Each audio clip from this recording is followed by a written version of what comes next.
अस्सलाम वालेकुम नाजरीन, मैं सबीहा तबस्सुम और आप देख रहे हैं अम्बेडकर उर्दू न्यूज़। सबसे पहले पेश हैं सुर्खियाँ।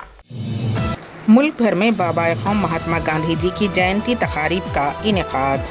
वक्फ अराजियात की CBCID या बरसर खिदमत जज से तहकीकात करवाने ऐवान में कायदे मुक़र्रना अकबरुद्दीन ओवैसी का मुतालबा। पुराने शहर में एक और कत्ल की वारदात।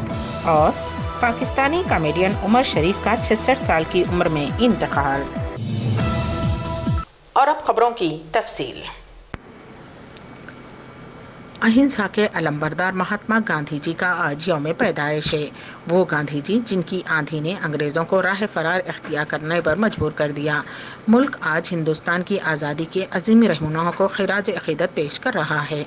मोहनदास करमचंद गांधी आज़ादी की लड़ाई में जिन्होंने अदम तशद्दुद को अपना हथियार बनाया, हिंदुस्तान को अंग्रेज़ों की ग़ुलामी से निजात दिलवाने के लिए गांधी जी ने अहिंसा यानी अदम तशद्दुद का सहारा लिया और कामयाब हुए। गांधी जी के अदम तशद्दुद के उसूल ने आम और ख़ास देश और दुनिया सबको एकसां तौर पर मुतासिर किया। अहिंसा के पुजारी और अमन के अलंबरदार गांधी जी की पैदाइश रियासत गुजरात के पोरबंदर में 2 अक्टूबर सन 1869 को हुई। उनके वालिद का नाम करमचंद गांधी और वालदा का नाम पुतलीबाई था। इब्तदाई तालीम गुजरात में हुई और आला तालीम के हुसूल के लिए वो लंदन गए और बैरिस्टर बनकर लौटे। सन 1906-1907 में महात्मा गांधी ने हिंदुस्तानियों के लिए लाजमी रजिस्ट्रेशन और पास के खिलाफ जनूबी अफ्रीका में सत्याग्रह शुरू किया। हक की लड़ाई जो शुरुआत उन्होंने जनूबी अफ्रीका में की थी, वो आइंदा वर्षों में शिद्दत के साथ हिंदुस्तान की आज़ादी की तहरीक में नुमायां तौर पर नजर आती है। उनके हिंदुस्तान आने के बाद आज़ादी की लड़ाई फैसला कुन मरहले में दाखिल हुई। कुल हिंद मजलिस इत्तेहादुल मुस्लिमीन के कायदे मुक़न्निना अकबरुद्दीन ओवैसी ने ऐवान असम्बली में वक्फ अराजियात के तहफ़्फ़ुज़ का मसला उठाया। कायदे मजलिस ने वक्फ अराजियात की CBCID CBI तहक़ीक़ात या बरसर ख़िदमत जज के ज़रिए तहक़ीक़ात का मुतालबा किया है और कहा कि किसी भी सूरत में वक्फ अराजियात का तहफ़्फ़ुज़ किया जाए। रियासती वज़ीर ने इस मसले को वज़ीर आला से रुजू करने का तयक़ुन दिया। तेलंगाना ग्रीन क्रॉस सोसाइटी की जानिब से गांधी जयंती 2 अक्टूबर के मौके पर मीडिया प्लस ऑडिटोरियम में शोबे सहाफ़त से वाबस्ता उर्दू सहाफ़ियों में अवार्ड्स तकसीम किए गए। सोसाइटी के बानी व सदर मोहम्मद सईद ने मेहमानों का खैर मक़दम किया। इस मौके पर उर्दू सहाफ़ियों व दिगर समाजी कारकुनों की कसीर तादाद ने शिरकत की और अवार्ड की तकसीम रोज़ाना मुंसिफ TTV उर्दू ANC चैनल की न्यूज़ एडिटर सबीहा तबस्सुम को उनकी पेशे सहाफ़त में देरीना खिदमात पर अवार्ड अता किया गया। इस मौके पर दिगर भी मौजूद थे। तेलंगाना हुकूमत की जानिब से बेवा ख़वातीन को हर माह वज़ाइफ जारी किए जाते हैं। इस दौरान एक खातून ने सरकारी वजीफ़े से मुस्तफ़ीद होने के मकसद से अपने ज़िंदा शौहर को मुर्दा करार दिया। ये अजीब गरीब वाक़या शहर हैदराबाद के आलवीन कॉलोनी में पेश आया। उस इलाके से ताल्लुक़ रखने वाले सुभाष की शादी चंद साल कबल दिव्या नामी खातून से हुई थी। 3 साल कबल खातून ने सरकारी हुक्काम को ये बताया कि उसके शौहर की मौत हो गई है और उसने इस सिलसिले में दस्तावेज़ जमा करते हुए बेवा के वजीफ़े के लिए दरख्वास्त दाखिल की और वो मंजूर हो गई। गुज़िश्ता 3 साल से शौहर के जिंदा रहते हुए बेवा का वजीफा ले रही है। खातून की सास और शौहर ने आज इस बात का मीडिया के सामने इंकशाफ किया। उसकी सास ने कहा कि अगर उसके बेटे को कुछ होता है तो उसकी जिम्मेदार उसकी बहू होगी। तेलुगु फिल्म अदाकार नागार्जुना के बेटे और बहू ने तलाक लेने का फैसला किया है। वाज़ेह रहे कि नागा चैतन्या और तेलुगु फिल्म अदाकारा समंता के अलग होने की खबरें गुज़िश्ता कुछ दिनों से गश्त कर रही थीं, जिस पर ताहाल उन्होंने कोई रद्द अमल ज़ाहिर नहीं किया था। आज उन दोनों ने इस बात का ऐलान किया है कि उन्होंने तलाक लेने का फैसला किया है। वाज़ेह रहे कि अक्टूबर 2017 में उन दोनों की शादी हुई थी। पुराने शहर में कल रात कत्ल की वारदात पेश आई। इत्तलात के मुताबिक 24 साला अब्बास नामी नौजवान जो कि मदीना मस्जिद गुलजार नगर तीगल गुंटा फलकनुमा के रहने वाले और पेशे से इलेक्ट्रिशियन बताए गए हैं, उन पर कल रात देर गए 2 नामालूम अफराद ने खंजरों से हमला कर दिया। उस हमले में उनकी मौत हो गई। कत्ल की वजह का फौरी तौर पर पता नहीं चल पाया है। पुलिस ने नाश को पोस्टमार्टम के लिए दवाखाने उस्मानिया के मुर्दाखाना मुंतकिल कर दिया। पुलिस के आला ओहदेदारों ने रात देर गए मकाम वाक़े का मुआयना किया। वाज़ेह रहे कि गुज़िश्ता कुछ दिनों से शहर में मुसलसल कत्ल की वारदातों का सिलसिला जारी है, जिसकी वजह से मुकामी अफराद में तशवीश की लहर पाई जाती है। یوم خون کا عطیہ کے موقع پر شکتی فاؤنڈیشن کے رکن بویا شیوا کمار نے خون کا عطیہ دینے کے لیے رضاکارانہ طور پر اپنے آپ کو پیش کیا اور قومی خون کے عطیے کے موقع پر خون کا عطیہ دیا۔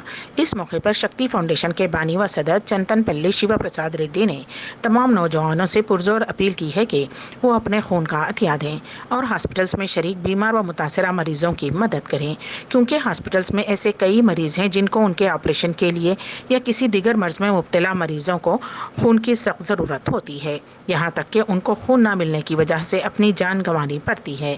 ایسے حالات میں ہم سب کو انسانیت کا خیال رکھتے ہوئے شانہ بشانہ آگے آ کر ان کی جان کی حفاظت کی جانی چاہیے۔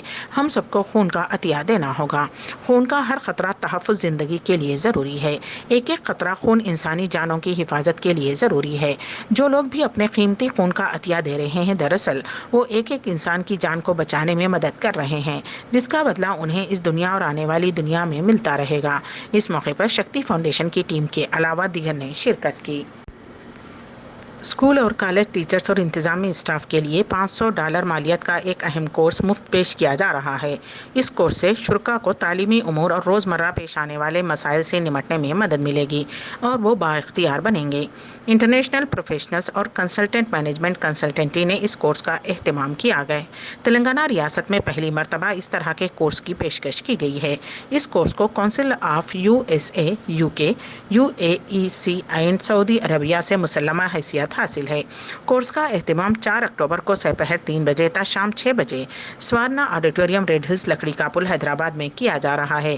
کورس کے بعد ایک تقریب منعقد ہوگی۔ تفصیلات کے لیے فون نمبر 9515873912 پر رابطہ پیدا کیا جا سکتا ہے۔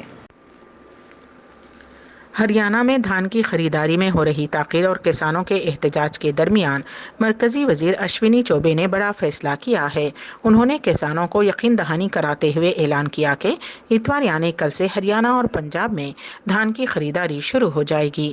وزیر اعلیٰ منوہر لال کھڑ نے کسانوں کے احتجاج ختم کرنے کی اپیل بھی کی ہے۔ انہوں نے کہا کہ کسانوں کو اب فکر کرنے کی بات نہیں ہے، ہریانہ میں اتوار سے ہی دھان کی خریداری شروع ہو جائے گی۔ خاص بات یہ ہے کہ ہریانہ کی سبھی منڈیوں میں کل سے دھان کی خریداری ہوگی۔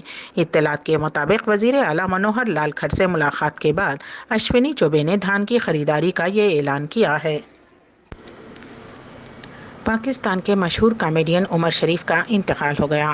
ان کی عمر 66 سال تھی۔ گزشتہ چند دنوں سے وہ بیمار تھے۔ دوران علاج آج جرمنی کے ایک ہاسپٹل میں ان کا انتقال ہو گیا۔ 28 ستمبر کو عمر شریف کو علاج کے لیے ایئر ایمبولینس میں امریکہ لے جایا جا رہا تھا، لیکن ایئر ایمبولینس میں خرابی کے باعث انہیں جرمنی کے ایک ہاسپٹل میں شریک کر دیا گیا، جہاں وہ گزشتہ 3 دن سے زیر علاج تھے۔ اس دوران ان کا ڈائلسس بھی کیا گیا۔ عمر شریف 19 اپریل سن 1955 کو پیدا ہوئے۔ وہ پاکستان کے مشہور تھیٹر، سٹیج، فلم اور ٹی وی کے اداکار تھے۔ ان کی بنیادی وجہ شہرت مزاحیہ اسٹیج ڈرامے ہیں۔ ان کا اصل نام تو محمد عمر ہے، مگر میڈیا میں آنے کے بعد انہوں نے اپنا نام عمر شریف رکھ لیا۔ کیریئر کا آغاز سن 1974 میں 14 سال کی عمر میں اسٹیج اداکاری سے کیا۔ سن 1980 میں پہلی مرتبہ انہوں نے آڈیو کیسٹ سے اپنے ڈرامے ریلیز کیے۔ پاکستان کے ساتھ ساتھ عمر شریف ہندوستان میں بھی کافی مقبول ہیں۔ امریکہ کے ایرونا ایئرپورٹ کے قریب آسمان میں ایک طیارہ اور ہیلی کاپٹر کی بھیانک ٹکر کا ویڈیو سامنے آیا ہے۔ اس حادثے میں 2 افراد فوت ہو گئے۔ اس تصادم کے بعد ہیلی کاپٹر ایک کھیت کے قریب جا کر گر گیا۔ اس میں سوار دونوں مسافر ہلاک ہو گئے۔ ٹکر کے بعد سنگل انجن والا چھوٹا طیارہ بحفاظت نیچے اتر گیا۔ جہاز میں سوار فلائٹ انسٹرکٹر اور ٹرینی پائلٹ محفوظ باہر آ گئے۔ ہیلی کاپٹر کے ملبے سے نکلیں 2 لاشیں۔ امبیڈکر اردو نیوز کے اختتام سے قبل دوبارہ سرخیوں پر ایک نظر۔ ملک بھر میں بابا قوم مہاتما گاندھی جی کی جینتی تقاریب کا انعقاد۔ وقف اراضیات کی CBCID یا برسر خدمت جج سے تحقیقات کروانے ایوان میں قائد مقننہ اکبر الدین اویسی کا مطالبہ۔ پرانے شہر میں ایک اور قتل کی واردات، اور پاکستانی کامیڈین عمر شریف کا 66 سال کی عمر میں انتقال۔ اسی کے ساتھ ہی امبیڈکر اردو نیوز یہیں پر اختتام پذیر ہوتی ہیں، تو دیجیے گا سبیحہ تبسم کو اجازت۔ اللہ حافظ۔